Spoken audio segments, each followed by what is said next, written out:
Hello, and welcome to Central Booking, where writers and readers are the authority. I'm your host, John Valeri.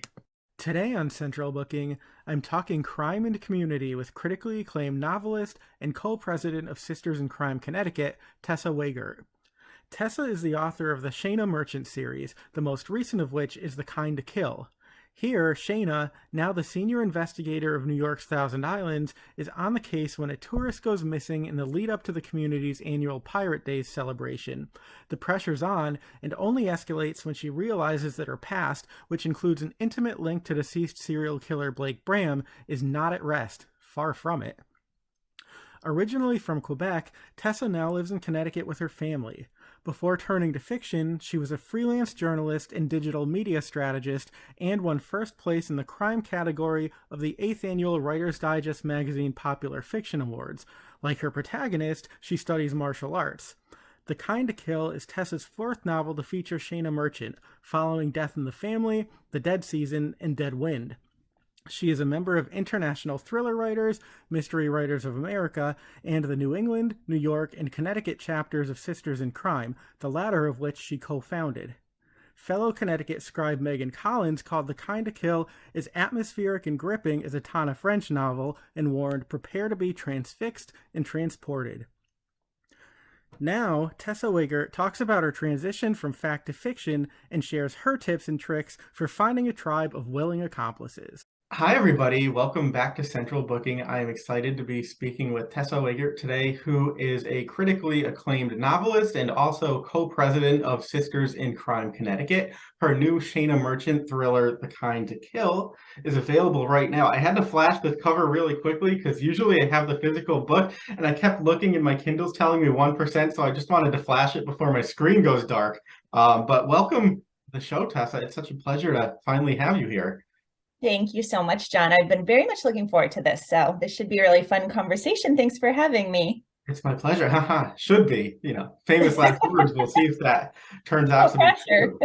true. None at all. There's no pressure here. But so The Kind to Kill is the fourth Shana Merchant novel, and it's got sort of a doozy of an opening line. And I thought that maybe we could start with that as an entry point for this conversation, because the opening line of this book reads, "It was on the 8th day that I decided to kill him." So I'm wondering if you can tell us, one, about the importance of hooking the reader at the outset in a general sense, but then more specifically, how that line in particular sets up the story that you tell here. Sure. I think that's a really good starting off point. So with this book, this is the fourth in the series, but it does work as a standalone. And in fact, I think, and I've been hearing from readers already, that this is probably the best entry point if you're not going to start at the very beginning of the series, only because there is a little more backstory in this one about what happened to senior investigator Shana Merchant before she came to the Thousand Islands. So I'll just give a kind of real brief background on her and the series in general. So Shana was a former New York City police homicide detective, and while she was living in New York working for the NYPD, she was pulled into this case involving a serial killer. And the reason for that was because it was discovered that the serial killer was from her same hometown, a very small town in northern Vermont.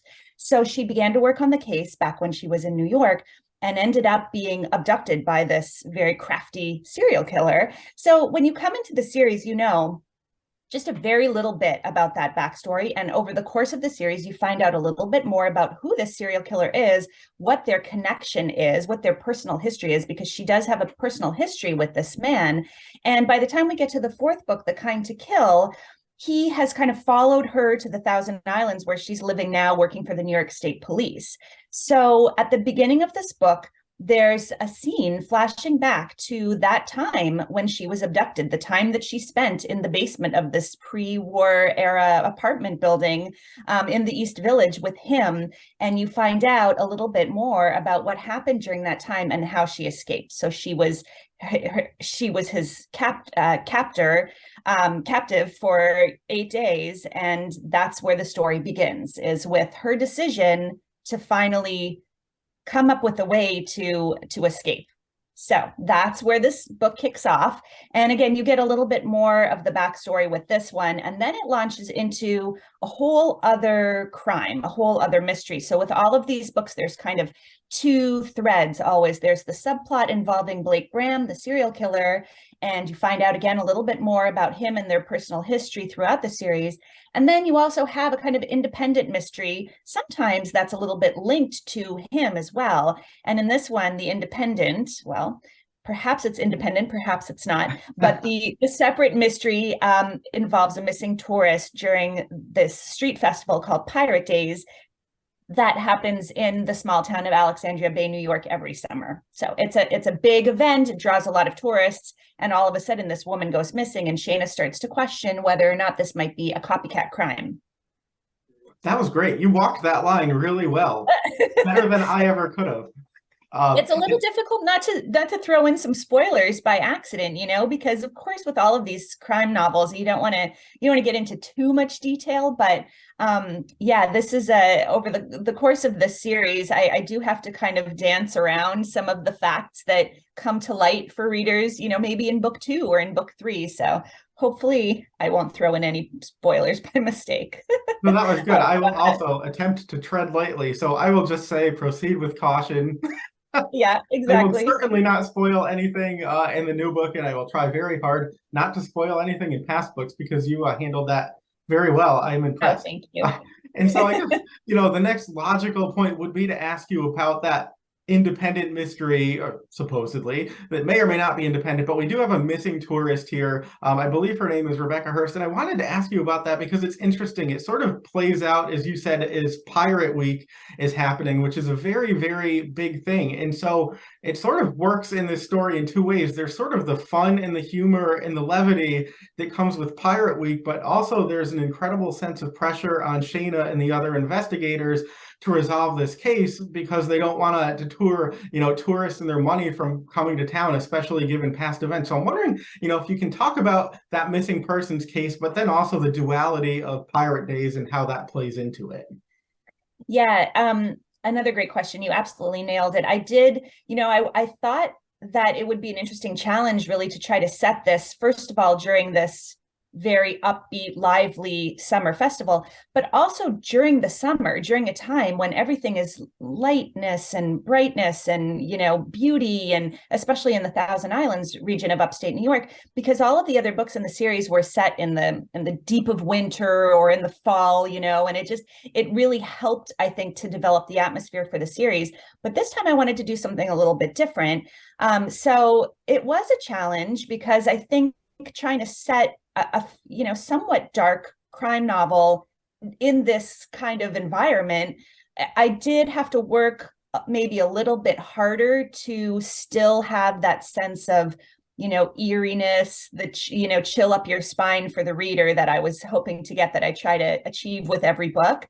The Pirate Days Festival is an actual festival that occurs every summer that I have been to. And it's really interesting because this town, there's a bit of a class divide in this town, as there are in many towns, I think, especially in upstate New York. This is a real town that exists right on the border of New York State and Ontario, Canada, right where the St. Lawrence River kind of divides the two countries, or connects the two countries, I guess, depending on how you look at it. And the interesting thing about this festival is that all of a sudden, over the course of a week, this town, it just swells from a tiny little population to thousands of people who have all come at the same time, many of them quite wealthy tourists from elsewhere. The Thousand Islands has this reputation for attracting kind of titans of industry and America's elite. And at the turn of the century, it actually was a place where people like the general manager of the Waldorf Astoria Hotel built an actual castle. And we had, some of the people involved with the Rand McNally brand have a home there. And so this is an area where you see, the haves and the have-nots very, very clearly. And all of that kind of goes out the window during the Pirate Days Festival, because all of a sudden everyone is there for a good time. Everyone is, descending on this town at once. And here a tourist goes missing, a tourist who is married to a man who is quite wealthy and well off himself. So there's always, of course, the question of did the husband do it? But here she is in this town that there's no real good explanation for why they were even here, because they're one of these couples who presumably would have chosen, maybe a more glamorous resort to go to. And instead they're found in this very kind of cheap roadside motel.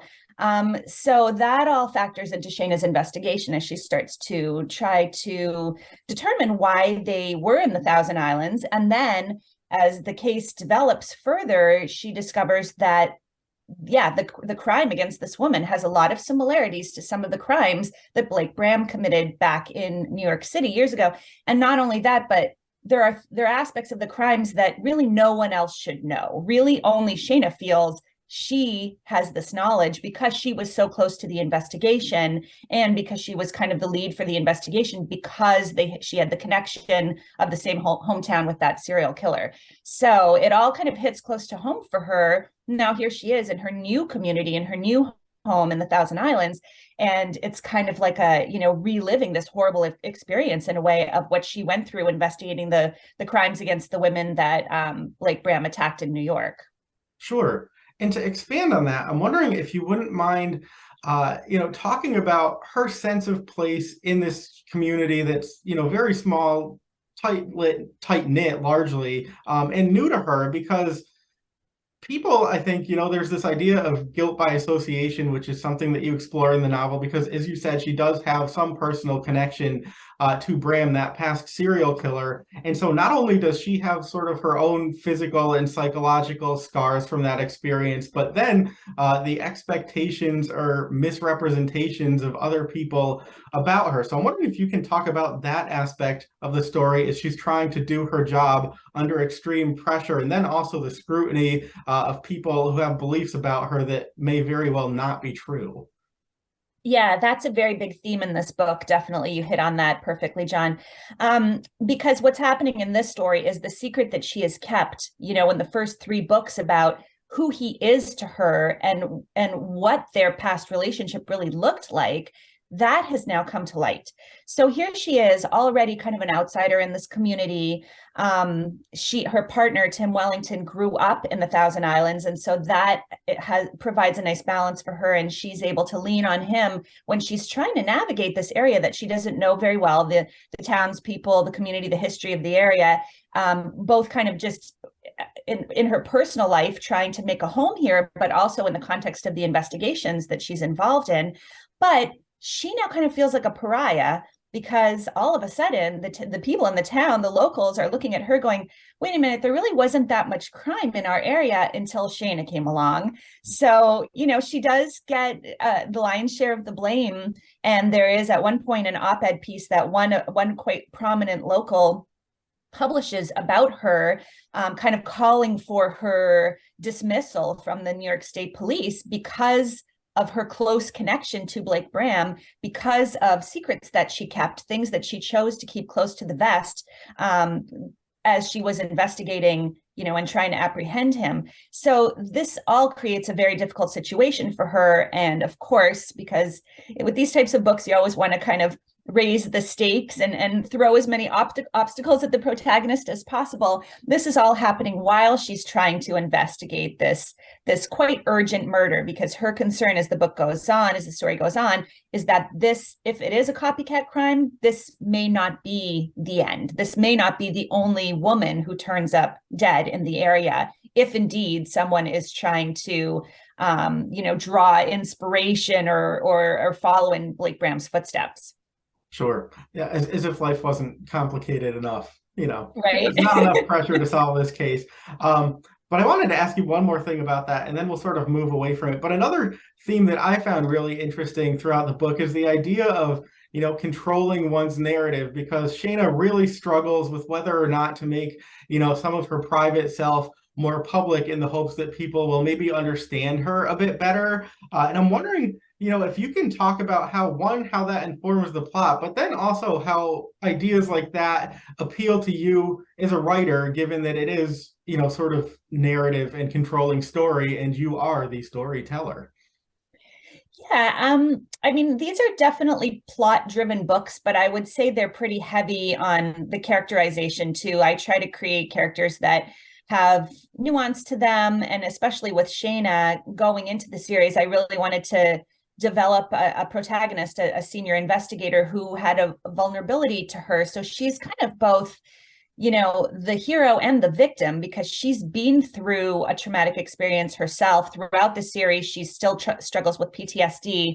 That plays a very big role in the first two books, and then it is still, ever present because she was abducted by the same man. She does carry a lot of guilt about having let him escape when they were in New York. And that's one of the reasons why she continues to feel that she has to be the one. She really felt like she had to be the one to apprehend him. She had to be the one to shut down, his crime spree, because she knew him in a way better than anyone, or she felt that she did. And she had this, this exclusive knowledge that she really kept from others and that she alone possessed. So, yeah, I mean, she's in a difficult position now because she wants the community to trust her. She wants there to be a sense of loyalty. And she's coming to this role needing to protect this area. And yet she feels very much as if she's responsible to some extent for the crime that's occurred there, and also the misfortune that the town is going through. And then, of course, here we are with yet another crime, just when they thought they were out of the woods, just when everyone was hoping that this wouldn't be an issue anymore. So, yeah, I mean, with every step of the investigation, not only with the locals that she interviews, but also with the involvement that she has with she develops a fairly close relationship with a reporter with the Watertown Daily Times, the major newspaper, the newspaper that ran the op-ed. And then he comes to her and kind of says at one point in the story, look, I want to help you tell your story. Use me as an outlet. I have a platform. I'm developing, my own independent blog, really not so much about the victims involved in crimes like Blake Bram's, but the family members, because here she is, with this close connection.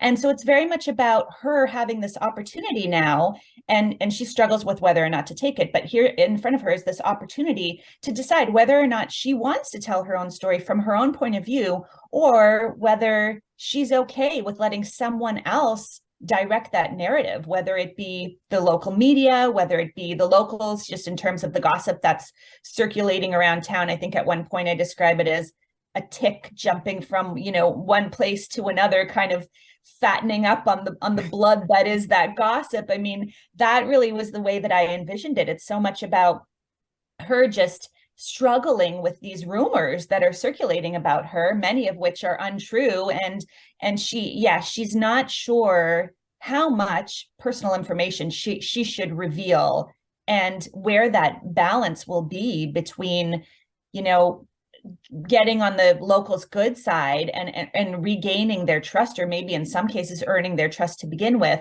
but then feeling comfortable revealing so much about her personal life.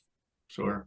And so before we move to a more general area, I did want to ask you about sort of one other element that plays into the heightening of tension. Because as you mentioned, there is Tim, who is not only a partner to Shana professionally, but also personally. They're in a relationship. It's a very small department. And then they have another investigator, Dan, too. And so there's sort of the three legs to a stool. And sometimes the stool is a bit wobbly. And I'm wondering if you can talk about how their dynamics play into this case, and add that another level of heightened tension, because it really is an interesting dynamic between the three, who are all sort of dealing with their own personal and professional issues at the very same time.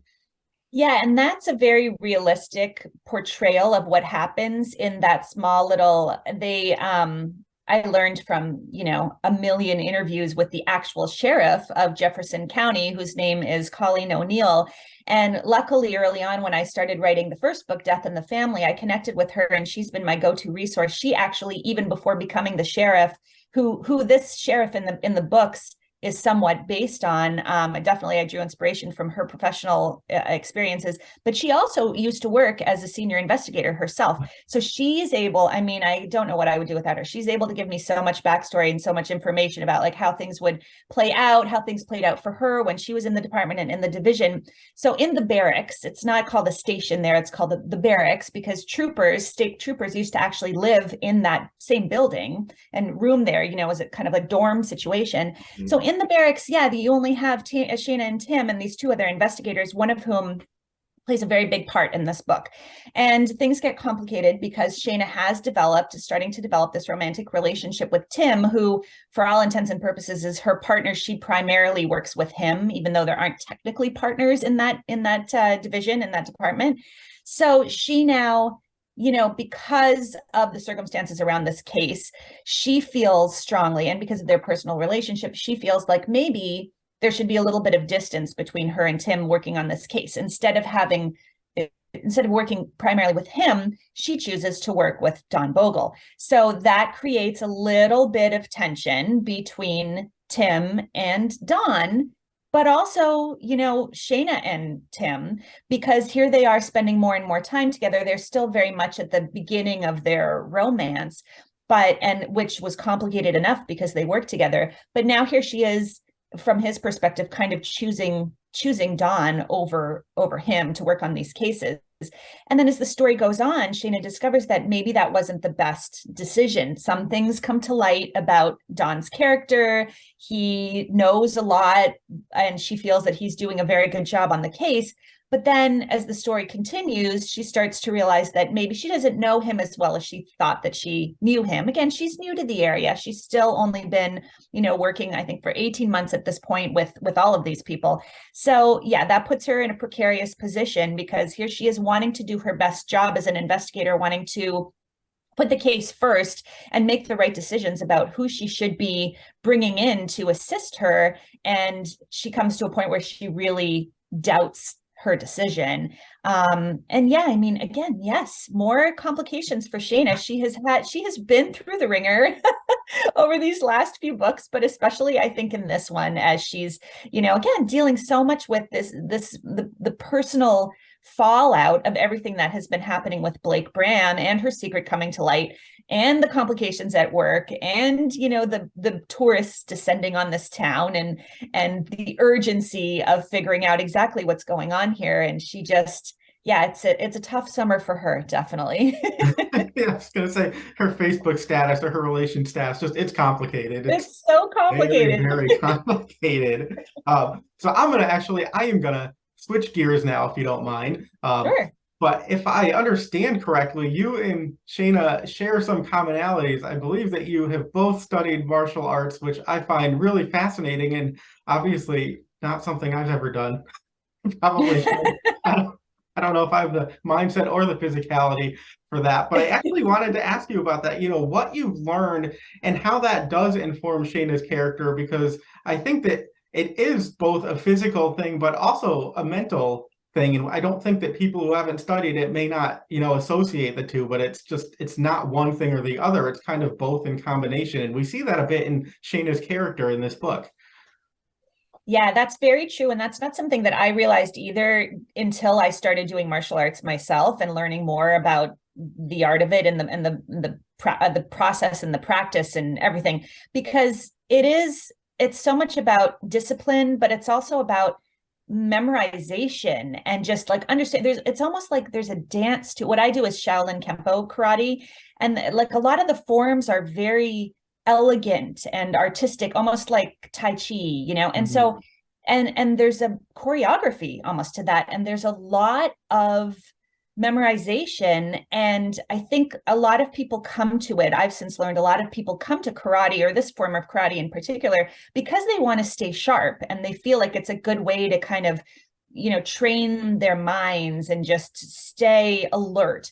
And that's really what you have to do. There's a big self-defense component of it too. So when I started taking it, which was about 5 years ago, I was kind of toward the beginning of writing Death in the Family.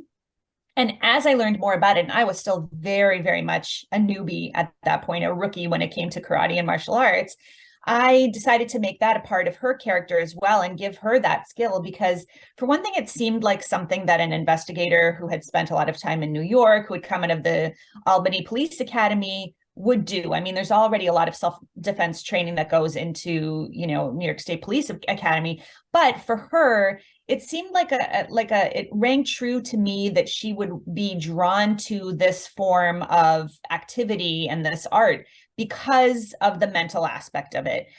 So yeah, I mean, for her as a character, she draws on not only the self-defense knowledge that she has gained from going through the process of studying. She's a brown belt. I'm not yet a brown belt. I will be a brown belt with my next ranking, which hopefully will happen soon and hopefully will work out. But Shana is already, so she has a little more knowledge than I do. So I have had to go to my senseis a number of times while writing these books and get a little more information about, the forms and strikes and blocks and things, kicks and whatever that I was not yet familiar with that she might already have that knowledge of. So, but yeah, we do share that in common. It does come up now and then, especially in the second book, but even in this book, not only when she really gets into scuffles with the criminals that she's kind of after, but even just from the perspective again of like the discipline of working on these cases, the fact that she has to be so tuned in all the time, like just like calibrate her mind to tune into everything that is happening as she even, questions and interrogates potential witnesses or potential suspects. All of that kind of comes back to that, like the ability to just control your mind and stay on track and tune out all of the distractions. That's all something that I think being a police investigator shares with being a martial artist. Sure. Yeah, and there's a fascinating discussion in the book, so I'll let people read it if they want the answer, but between what is the more dangerous weapon, a gun or a knife. And it's interesting because when you have that martial arts background, you again have maybe a different perspective that some people might not have. So if you want the answer to that, you must read the book. You might be surprised. Maybe you won't. But I wanted to ask you too, a lot of times I speak to people who have interests that seem very, very different from writing, and yet there tends to be, a trickle effect, whether it be you study music or you're a crafter or you do sports or, you do martial arts. Do you find, that has also played into your writer's mindset, not just in developing Shana's character, but in your approach to your work and how you come to the page? Yeah, I would say so. I mean, the martial arts piece is part of it, but prior to writing fiction, I also worked as a journalist for a lot of years. And so definitely that knowledge I've been able to apply, especially when it comes to not being so precious with my words and not having much of a problem slashing and burning, pages, entire chapters, whatever it is, because of all those years of working with editors and having, my work critiqued. I'm pretty comfortable with that. And my approach is always just whatever is best for the story is what I want to do. And then, yeah, I mean, I think all of my background, all of my personal knowledge, and I think this is true for all authors, it all factors in somehow. I mean, even personal experiences that I have had in the past, those tend to find their way in sometimes as well. And then there's the knowledge that I have of the Thousand Islands and my personal experience with that area. I've been visiting, that's the setting for all of these books. And I've been visiting that area for about 20 years now. So even some of the experiences that I had there also inform my writing and the path that I take when plotting. With the first book, Death in the Family, the story is partly about a young woman who comes to the island to meet her boyfriend's family for the first time for the weekend. And they have this, very opulent house on a small private island that you can only reach by boat. And she feels very nervous about meeting the family and somewhat trapped there. And then in that story, it becomes a locked room mystery where a murder occurs on the island. And she is one of the people who is both a suspect and, a witness to what happened, and Shana comes to investigate. Well, my first experience visiting the Thousand Islands was going with my then boyfriend, now husband, to his family's small island, which was only accessible by boat. So, when I sat down to write the first book and I knew I wanted to write a locked room mystery and make it was my first attempt at a true mystery. So I wanted to be kind of an homage to the classic golden age detective novel, a la Agatha Christie's And Then There Were None. And I thought, what better place to set it than this remote island, which I have personal experience with. And so that, that experience that I had, which fortunately did not end in murder and everything worked out fine. The family was lovely and not at all as dysfunctional as the family in Death of the Family. I should make sure to say that, because just in case my parents-in-law are watching, but also just because it's, I think a lot of people sometimes wonder how much writers do draw from their own personal experience. And I would, certainly my own background and knowledge and everything informs my writing, but, it is still fiction. So I just want to put that out there. It is definitely still fiction. So yeah, I think that's a very good point. And I don't know any other way to do it. I'm always going to be drawing from my own background and knowledge. And part of that is because, these are fairly long novels and they take a long time to write. And that is just a lot of words on the page. So from just a practical standpoint, any experience that I already have or knowledge that I already have, that's a lot less research that I have to then go out and do. And these are police procedurals too. And I do not have a background in law enforcement. So again, I spend so much time researching and speaking with actual Bureau of Criminal Investigation investigators, people like the sheriff in upstate New York. So if I can then work in, my own knowledge of, let's say, karate, that really helps. And I think adds, an authenticity, hopefully, to the way that the story then it feels to readers too, because there's this genuine knowledge coming into play. Absolutely. So, I was actually going to ask you a bit more about your background in journalism, but you shared so much of that because yes, when you're a journalist, you are used to being edited and critiqued. And so you maybe aren't as sensitive to that. But you're also, you're pretty attuned to doing research, with helps with a book like this, because yes, it's fiction, but it's realistic fiction. As you mentioned, there are procedural elements that people are going to get you, they're going to expect that you are going to get them right, or you're going to hear about it if you don't. But also just the way that you depict, trauma like PTSD or somebody who might be struggling with alcohol, like you want to get all of those things right. So I would say, yes, having that journalistic background and the ability to do that extensive research helps. But I want to ask you too, what did you find to be the biggest appeal of moving from fact to fiction, however reality-based it is, but also, what was the biggest challenge of then having the ability to make it up? Because we've seen what the positives from journalism have been, but I would assume that there is, some wiggle room there where you're kind of trying to get your footing in this new area where you don't have to be completely beholden to fact. Yes, very true. And also there's just more wiggle room for lyrical language, which is something that I was missing. Like I felt like I was missing with the journalism, the creative piece of it, and then the poetic side of it, because I do try to, I don't know, some people have described the books as literary mysteries, and I do try to, incorporate some literary themes, some more literary language, but I think it's that, and it's also the creative piece. So I started writing fiction I made the switch from journalism to fiction when my kids were very, very young. My son was 9 months old. My daughter would have been about 2.5, which frankly, not the best time to decide to write a novel for the first time. And, which of course is very time consuming, but I was just working part-time at that point as a freelance journalist. And I just was missing that creative outlet, I felt. So that felt like the time to explore something like writing a novel. I'd written a lot of short stories before, but never really tried my hand at a novel. So that's when I really made the switch, or decided that I was going to try to pursue this, as a career, not at first as a career, but ultimately I decided that would be my goal. And yeah, the creativity that I can bring to each of these stories, there's just a lot of, I think this won't surprise anyone to hear, but there's a formula to writing in most cases, to reporting, to writing news stories. And the type of writing I was doing, I even kind of transitioned from reporting. It was mainly tech and marketing, digital marketing. I made the transition to branded content. And I really enjoyed working closely with brands to, write these stories, but then somehow try to incorporate their products in a way that didn't feel disingenuous.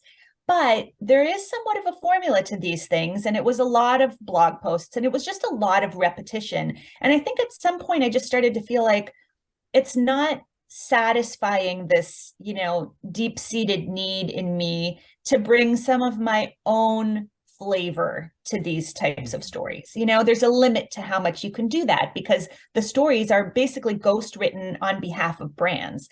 Right. So that's where writing novels has really been satisfying for me because I can bring my own flavor all day long and I can make the story whatever I want it to be. And the research knowledge, the ability to interview, all of that has been very, very helpful.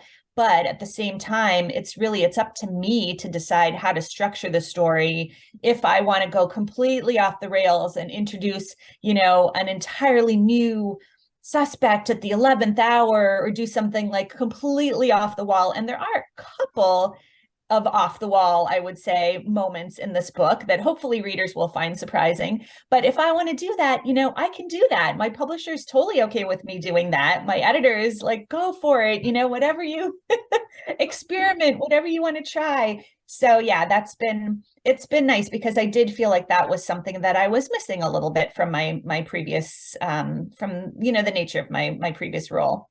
Sure. It's interesting because I tend not to write a lot of fiction. I've done some stories here and there, and I always think, yeah, someday I'm going to write a book. And I almost find that, going from a background in nonfiction where I'm interviewing people and doing profiles and stuff, that when I have a blank canvas and it's all up to me, it can be almost paralyzing because the possibilities are endless. And then all of a sudden, journalism looks a lot more attractive. Yeah. Yeah. And don't get me wrong, I definitely have those paralyzing moments where it's like, where do you begin, right? Because now it is all on me to come up with this story, but it's a little bit easier with a series because at this point, I already have a starting point with every book, right? I know where the majority of the setting will be. I know, a lot of the characters are recurring, especially Shana and Tim and the sheriff and, some of the investigators in the barracks that they work with. And then it just becomes a fun experience of looking back at the previous books and trying to kind of mine the little nuggets of potential because I don't know, as I'm writing one book to the next, I don't know which of those characters will ultimately maybe become, a major player in a future story, in a future novel.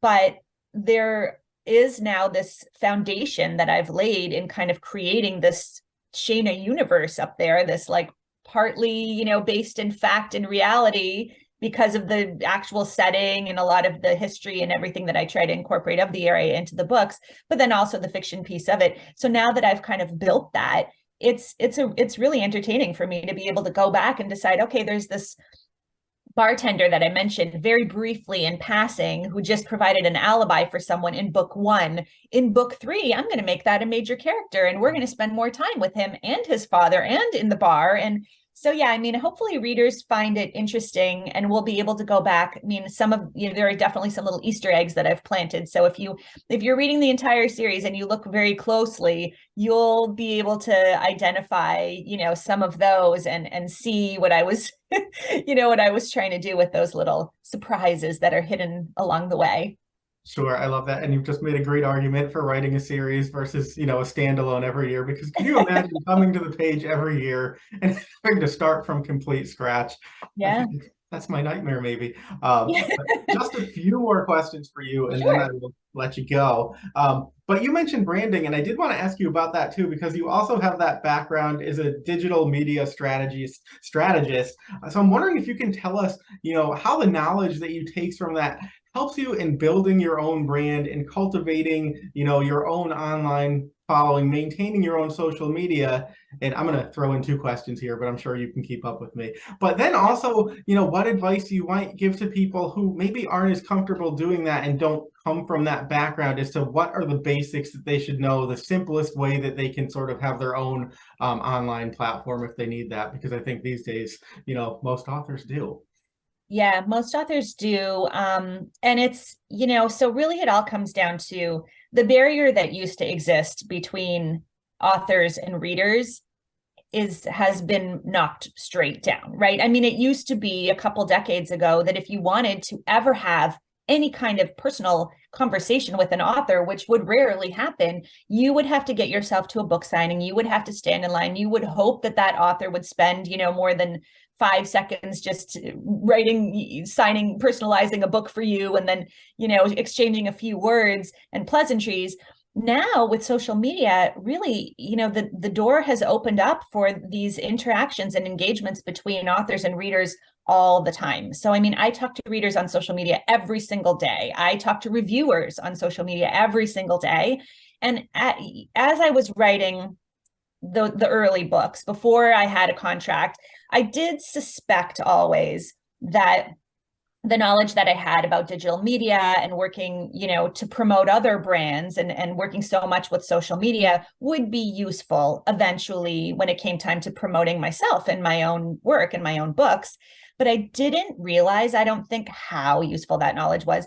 And on the one hand, these platforms are changing all the time, evolving, the technology is changing. So it's not like I could just transplant the knowledge that I used to have to my own experience now and my own business, let's say now, or my own brand, because definitely I still have to work pretty hard to stay on top of what's happening with even just Instagram, introducing more reels and trying to push more video content to compete with TikTok. On a daily basis, there are changes that happen, and as this industry continues to evolve, but it's definitely been very, very helpful. So I think I came to it with a baseline knowledge for sure of what readers might be looking for from me, and what I could provide to them, and the kind of content that might be interesting to them, and also the importance of doing it on a regular basis and having like a continuous cadence of publishing, sharing content, and the importance of engaging with people in the comments. All of that stuff I already pretty much knew. But I would say now, the most important thing for writers who are trying to build their brand, or even who are just starting out, is probably to identify the one social media platform that they feel most comfortable with. I think it can be very overwhelming, and a lot of people think they need to be absolutely everywhere. And I have accounts, pretty much everywhere, but I definitely don't spend the same amount of time, curating content on those accounts and building relationships on those accounts. I identified really Twitter and Instagram for me are the main ones where I like to spend the majority of my time, and where I spent time anyway, even before I became a writer. So I would say for people who are trying to work on their own brand, choose one or two, and then decide what type of content you want to create, again, based on what you're most comfortable with. So I don't do a ton of videos of myself because I just feel awkward on camera a lot of the time. So, but some people totally thrive in front of the camera. So if that's the case, maybe you should be on TikTok, because, that's a type of content that does really well on TikTok or with Instagram Reels. And then, the most important thing too is to be consistent. Once you identify the platform that you most relate with or that resonates with you, try to post every day, especially if you're building an audience, from the ground up and you don't have many followers yet. Posting consistently is really important. Take a look at the type of books that you write, determine, what type of content makes sense. Like if your books are very setting driven, as mine are, you probably want to share a lot of photos and videos of the settings where your books are based, and then maybe even share some background information about why you chose the settings that you did. If they're very character driven, maybe create these character profiles. There's just a million different things that you can do. So the other piece of advice, the bonus piece of advice I would give, is watch what other authors in your genre are doing, and kind of take, follow their lead and take a cue from them, because especially the ones that are doing a lot with social media and seem to be quite successful with it, you'll know because they'll have a fairly large following and they'll have a lot of engagement. When they post, they'll get dozens or hundreds of comments from readers and followers. So look to see what they're doing, and maybe borrow some of their ideas and make them your own, because that's really a really good place to start, especially if you feel overwhelmed with the whole process, which I think is very, very normal, because if you're not that familiar with this world, there's a lot going on, and it can just completely paralyze you. Back to the blank page, it's the same thing. You can look at that blank post and think, what do I have to say? What do people even want to hear from me? But, the other piece of it is as these barriers get pushed down between readers and writers, it's really true that readers are interested in finding out what happens behind the scenes. Like, what's it really like to be an author? So any information that you can share about your process, pictures of your desk, your manuscript mid edit or whatever it is. I mean, any of that stuff is really, I think, fascinating to readers and to your followers online. Absolutely. Or, this is what I look like pre-coffee when I Right, had, exactly. Yeah. And just be like genuine about it and personable. They want to see they want to get a sense of your personality. They want to see you, without the spit and polish of a book event or whatever it might be. Absolutely. And I guess to follow up on that, and this might be more for, emerging writers or writers who are just looking to make more connections, but I should call you Madam President because you are co-president of Sisters in Crime Connecticut. But can you speak briefly to the importance of building a community, to having affiliations, and what the benefits are of those for people who aren't yet ingrained in that world, how maybe they can set about becoming a member of that community? Yeah, my one regret is that I didn't realize sooner how important that community, that sense of community is, and finding writers in your genre and finding your people, finding like the authors that you really click with, who are going through a similar experience to what you're going through. Or maybe you're mentoring other authors who are just up and coming, or maybe you have a mentor of your own and you're working with an author who's farther along in their career than you are. I mean, all of that is so incredibly valuable. So I, for the last many years at this point, have been a member of International Thriller Writers, Sisters in Crime, MWA, Mystery Writers of America. I pretty much just found every community I could get my hands on and tried to meet people and network. And so with Sisters in Crime, there was no Connecticut chapter. And someone raised the idea of launching a Connecticut chapter just because there, it was difficult, I think, for some writers in Connecticut to get to the New York, right, New England meetings. I'm a member of all 3 chapters, and I would highly recommend being a member of as many chapters as you can, because especially now after the pandemic, so many of the events and workshops are online still. So you can be a member with Sisters in Crime of as many chapters as you want and take advantage of all of that content and all of those opportunities to build relationships. But another author and I, Elise Hart-Kipnis is her name, and she has her first novel coming out in 2023. We decided to co-found or co-found. I mean, it's really like co-founding a business, honestly. You get a lot of help from Sisters in Crime, but it's building it from the ground up. But luckily, we have this massive group of volunteers who are so incredible. And so we are, ostensibly guiding them, leading them, but it's really the whole community of members at this point who are making this chapter a success. And we are putting on events with local libraries and helping authors to just get some face time in front of readers and looking for opportunities for Connecticut writers to speak on panels. And it's been really satisfying and gratifying, I think, for both of us and for probably, hopefully, everybody in this new chapter as we get to know each other a little bit better. And then really the benefits, to all of us for our careers are kind of immeasurable, because we ask each other questions, about issues that we have with our plots. I mean, Elise, for example, I didn't know her until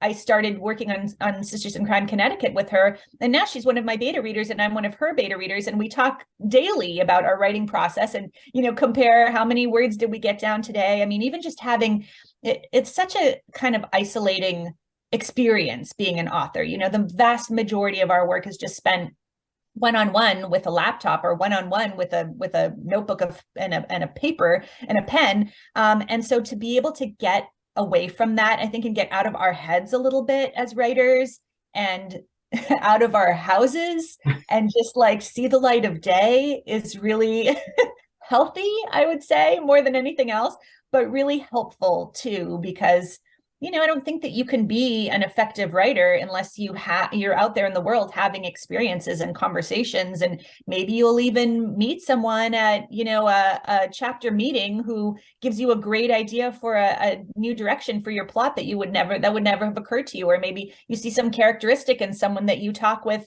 during a write-in online that you want to incorporate into one of your characters. I mean, it's just, yeah, I can't say enough good things about finding your community, locally there, especially in the US and in Canada. I think wherever you go, there is some sort of community that exists, even if you're only able to do something online based on where you are, if you're in a more remote location. But find your community, find your people, and yeah, it's definitely the way to go. Try to go to events in person and get out there and meet people. And then, hopefully you'll be doing events with some of these authors yourself someday. Absolutely. Yeah, it's such a great community, and there's so much talent in Connecticut, and I'm constantly being introduced to more. It's kind of mind-blowing. You think of Connecticut as a small state, but so many names. Yeah. All right. So final two questions, and then I swear I'll let you go. But you know this one is coming, but people always want to know. So in terms of a creative life or a writing life, more specifically, what is the best advice that you were ever given? And then my little twist is the best advice that you were never given and had to learn for yourself throughout the process of actually doing the work. Oh gosh. Okay, let me think about that. So the best advice I was ever given probably was, I touched on this earlier, but probably was to write every day. When I first started, and I'll piggyback on that by saying, don't wait for the feeling to strike you. Treat it like a job and sit down and write every single day, because that's really, especially once you're under contract and you have a deadline that you need to meet, that's really the only way I think that anyone can ever get a book done. You need to treat it like a job, sit down. Some people like to write at the same time every day.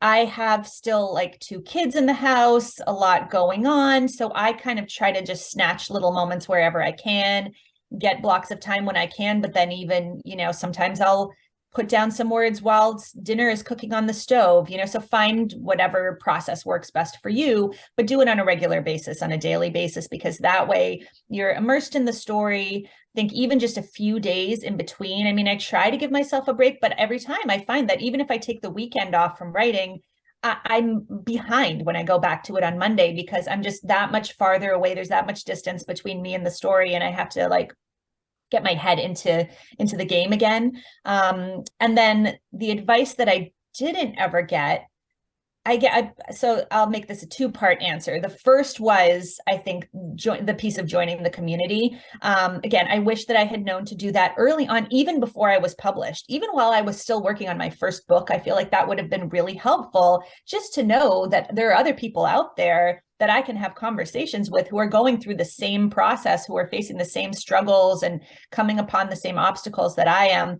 But I guess the other piece of it I would say as well is how important it is to maintain relationships with other authors over time. Like, even, there are the formal communities like Sisters in Crime, like ITW, but then it's so important and valuable, at least for me, to also have built personal relationships with so many of the authors that I really, am a fan of and have been a fan of for years, like even before. And it's just mind-blowing that now I get to be like a peer with them.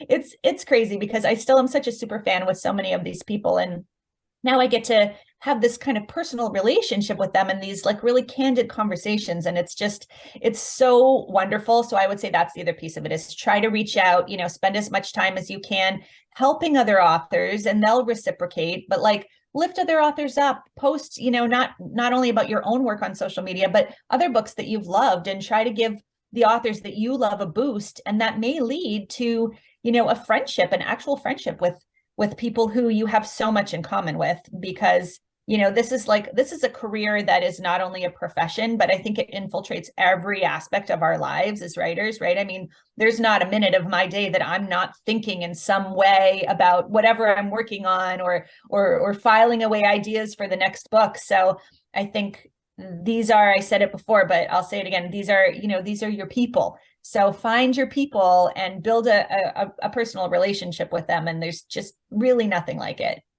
That is most excellent advice, and you're true. So what you said is very true. Your mind will be blown by the people that you are lucky enough to befriend, and the people that you find yourself emailing and having conversations with.